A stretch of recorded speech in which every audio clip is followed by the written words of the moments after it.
Hey guys, welcome back to another episode of the Music Den. I'm, of course, your host, Armando Venditti. Hoping you guys are having a good day and that you're looking after yourselves and one another. In this episode of the Music Den, I'm going to be giving you my favorite 5 albums of 2023. Now, this list originally started out as a top 10 list, but there were a lot of releases between now and last January, a hell of a lot. So I just decided to bring it down to five, and I'm going to be giving you two honorable mentions. I can't speak today, guys. Sorry. Um, so coming in at number five is Jeff Martin and the Seven Deadly Sins.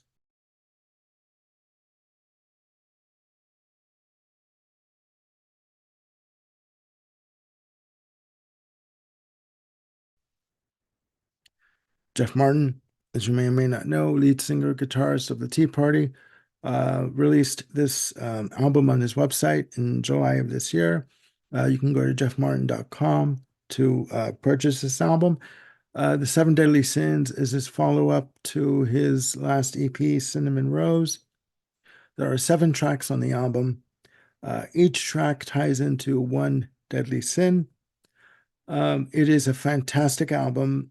The inspiration for it was the Tea Party had been taking a bit of a break from touring, and there were some musical ideas that Jeff Martin wanted to work on. So his manager said, "Why don't you fashion some musical ideas around the concept of the seven deadly sins, but make it more um, of a darker spin. Delve into more of the darker side of your psyche for this." And what he came up with is simply fantastic. Again, 7 songs. He does all of the instrumentation himself, with the exception of the drums. It's very ornate, very intricate, very textured, lush, heavy, uh, simply fantastic. Songs of note on the album are the lead-off track, Sevat Nora. And again, I hope I say that correctly. So Bitter is another fantastic track. You Move So Slow, which is the last track on the album. And other tracks of note, one in particular is called Down on Your Knees. And again, for me, when I listen to the album, um, as much as it deals with darker themes, the seven deadly sins, at the end of the album, it's almost like there's like a light at the end of the tunnel where it's like he's asking for forgiveness with the track You Move So Slow. And it is simply fantastic. Unfortunately, you can only get this album through his website if you want to purchase it. But it's the way it is, right? I mean, you can also stream any of these albums on YouTube before you buy it. Uh, because again, do not take my word for it. Please listen to these albums first. If these albums are of your liking, please, by all means, go and buy them. Um, this list is going to be a diverse list. Um, Coming in at number four is Pink with Trustfall.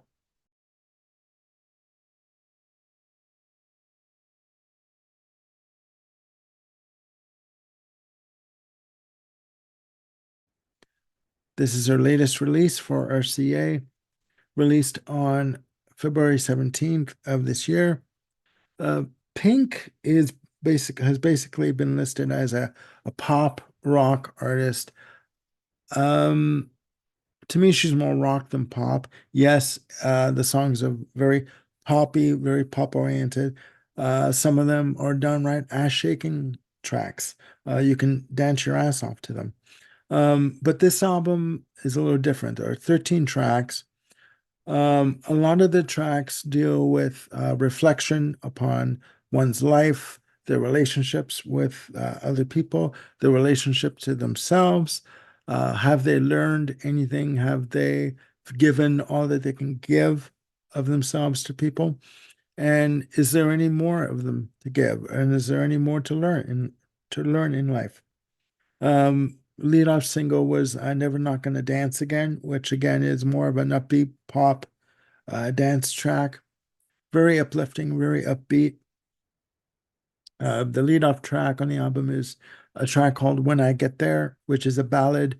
Um, and I do believe it was dedicated to her father, James, who had passed away recently. Other songs of note are the title track, Trust Fall, Turbulence is another track. Another good track is Last Call. And that song is basically Last Call. It talks about as much as we think we know, we really don't know that much.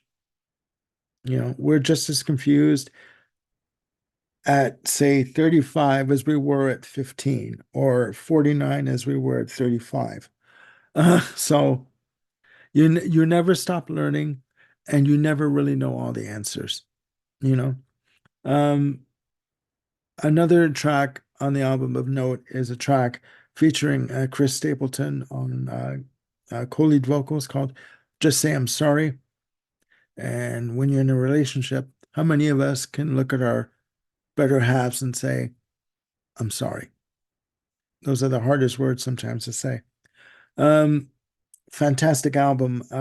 I saw Pink on tour in Toronto in July, and I'm going back again in August to see the same show, a different set list, obviously. But that's number four. Coming in at number three is Pat Metheny and Dreambox.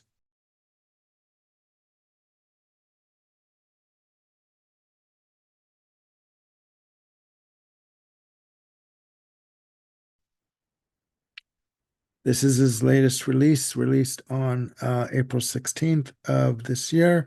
I didn't know this album was coming out until the day it was released. I came across it on Amazon. A fantastic album. It is just him and on baritone and acoustic guitar. And as you can tell from the album cover, as I put up there, a very quiet album, very much a reflective album, introspective album. It's the type of album that you can put on during whenever you're feeling that you want to just sort of shut off from everything else and just sort of sit and close your eyes and listen to music and just be taken on a journey. Okay. I was going to say other songs. Songs of note on this album are The Waves Are Not the Ocean, From the Mountain, Trust Your Angels, another fantastic track.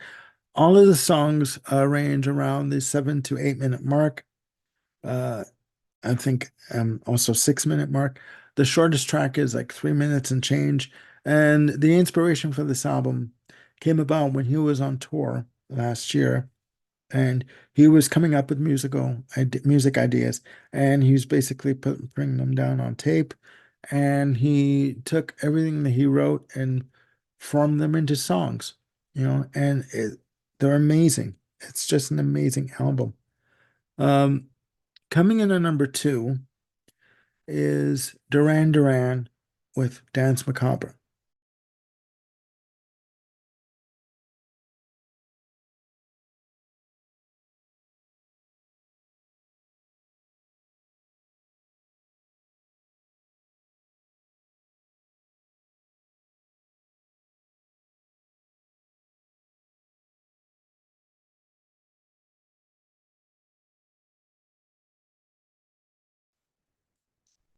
Released on October 27th of this year, just in time for Halloween. It was planned that way. Um, it's their 16th album, their follow-up to Future Past. Um, 13 tracks on the album, as you can tell from the pictures from the album cover, Halloween-inspired album. The pictures on the album cover are taken from, I believe, an actual seance that happened in the UK at one point in the 40s and 50s. I believe they stopped doing that in the 50s. But you can also see that the band inserted themselves in the photos for the album cover. Fantastic album. For me, uh, this album is simply sublime.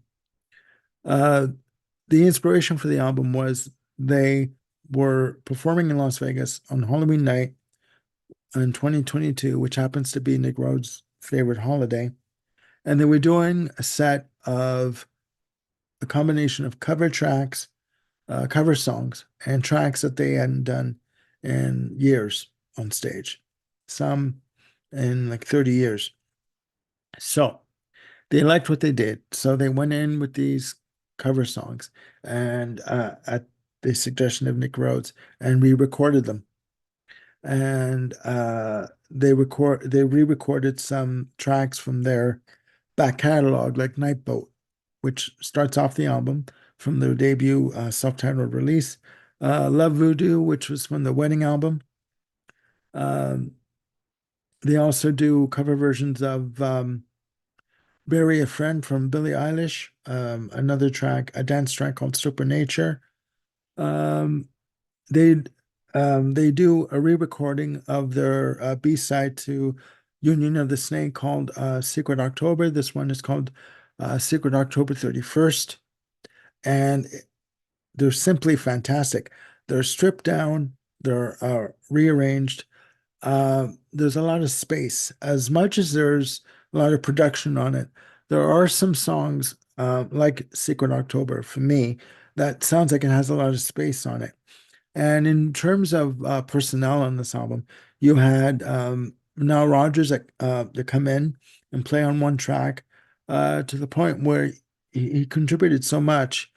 He played rhythm guitar on a track called Black Moonlight. He contributed so much to the idea and the arrangement that they gave him a songwriting credit on the track. And Black Moonlight is one of the releases from the album. I believe it was his second release. First one being the title track. And Black Moonlight is a ass shaker of a dance track. 3 minutes, 30 seconds of pure, utter escapism of a darker nature, but it is an ass shaker of a track. If they ever do release a 10-minute version, I'm sure there is one on YouTube, but there's a 7-minute version of this track, Black Moonlight, on YouTube. You should check it out. Other songs of note are a cover version from the Rolling Stones of Painted Black. They do a fantastic version of Psycho Killer from Talking Heads. Roger Taylor on the drums. He's right in the pocket. Bloody amazing. Heavy drumming, like rhythm to all get out. Unreal. Other songs of note are Spellbound, the remake from Susie and the Banshees, and the final track on the album, Confessions in the Afterlife, which is basically the continuation of a ghost story um, told by Simon Le Bon. Fantastic album. Coming in at number one is Peter Gabriel with I.O.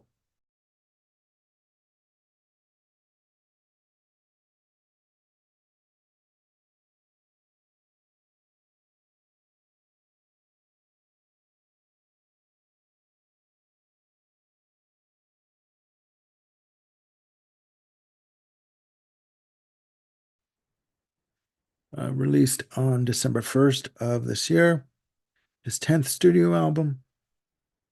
Um, this album has been released in many formats. Uh, you have a dark side mix, a bright side mix, which are released as a standard edition, as a double disc. You have a triple disc version, which features a Blu-ray audio of the album, which is the inside mix. It is also released on vinyl. It is simply a fantastic album. There are 12 tracks on the album. And what Peter Gabriel did with this album is every new moon, he released a single. Every alternate moon, he released an alternate version of the album, culminating to the end of November, so that basically every track on this album was released digitally as a single, and it does not disappoint. I was very pleasantly surprised. It is rock, it is art rock, it is um, down-tempo music. It is atmospheric, melodic, beautiful. Songs of note, Panopticon, the lead single, The Court, I.O., a title track, Playing for Time, simply beautiful.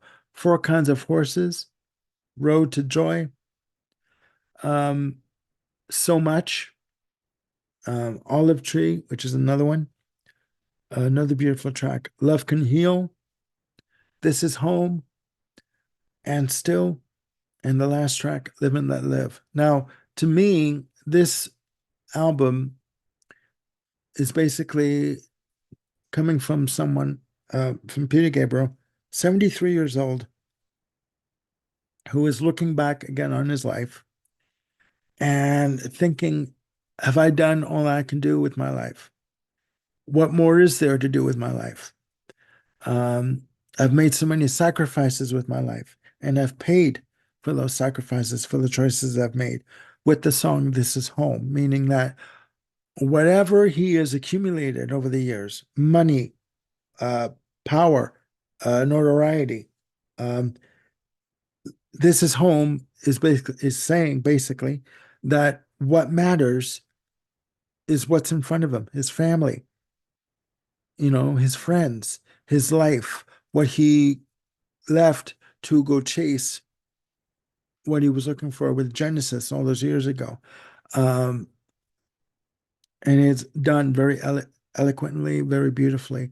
Uh, Live and Let Live is another track that's basically saying, it ends off the album. It's basically saying, you know what? We're all human beings in the end. We may not disagree, or we may not agree with each other. We may disagree a lot with each other, but in the end, we all have an opinion, and we all should be allowed to have our opinion and just live our lives the way we want. Brian Eno assists on the album with keyboards and sequencers, and Steve Gadd plays on, I do believe it's the track Live and Let Live. He does brush loops on the drums. It's a fantastic album. I would check it out. Um, Coming in with my two honorable mentions, I only have two because, there are a lot, but I wanted to narrow it down. Depeche Mode with Memento Mori.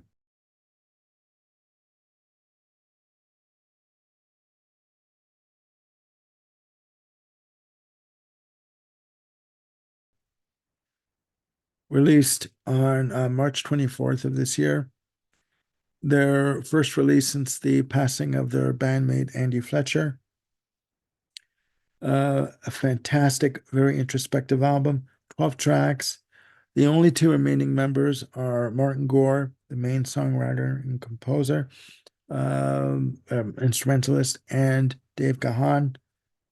A very personal, introspective, reflective album with songs like Ghosts Again, which is the lead off single. There were, I believe, five singles released from this album. Also, My Cosmos is Mine, the lead off track. Beautiful, beautiful. Soul with Me is the one track featuring Martin Gore on lead vocals. And in that track, in the lyrics, he's saying, I'm basically facing my immortality. I'm walking towards the end of my life. What have I learned? Have I learned anything, if anything at all? And am I happy with what I've accomplished? And is there more to accomplish? What more is there to accomplish? Other songs of note are the singles Wagging Tongue and the final track on the album, Speak to Me, and my favorite, Stranger. Amazing album. Amazing album. I almost forgot to put this on the list because it came out so far back in 2023. Um, my final one for honorable mention, the second one is Dolly Parton with Rockstar.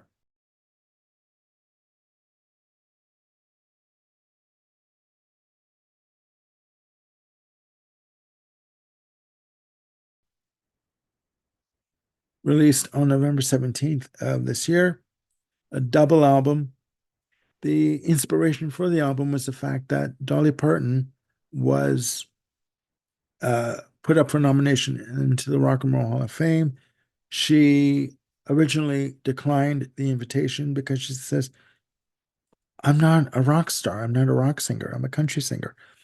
But then she thought about it and she accepted the invitation. But then she thought, wait a second, if I'm going to do this, if I'm going to be put into the Rock and Roll Hall of Fame, I should do a rock album.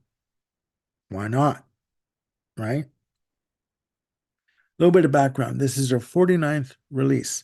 49th release. Um, Double CD, 30 tracks, 7 original songs, 23 covers. An amazing album. I've said before, it takes a lot of balls and courage to do something like this, especially when it's not a genre that you're used to doing. Um, Songs of note on the album are the two original tracks, World on Fire and Bygones. Bygones features Rob Halford of Judas Priest and Nikki Sixx and John Five of Motley Crue contributing to the production.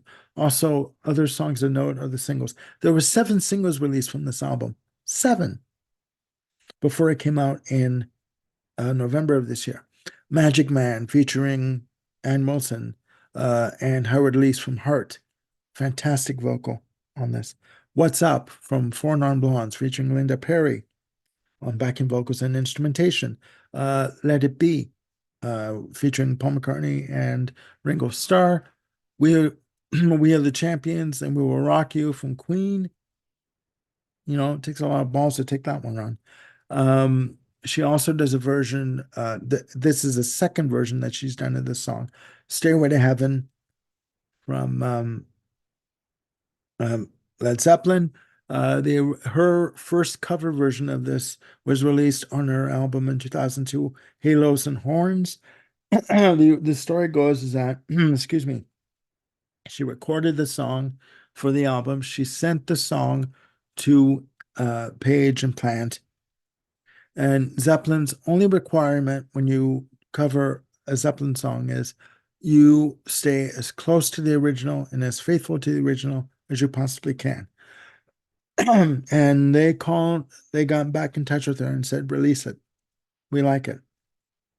And there was another story I read that Jimmy Page apparently called her and said personally and said, if there was going to be a country version of Stairway to Heaven, this would be the version I would do. Release it. So, and she said she was shaking like a leaf. She was so scared doing this. But I've heard her version, her first version,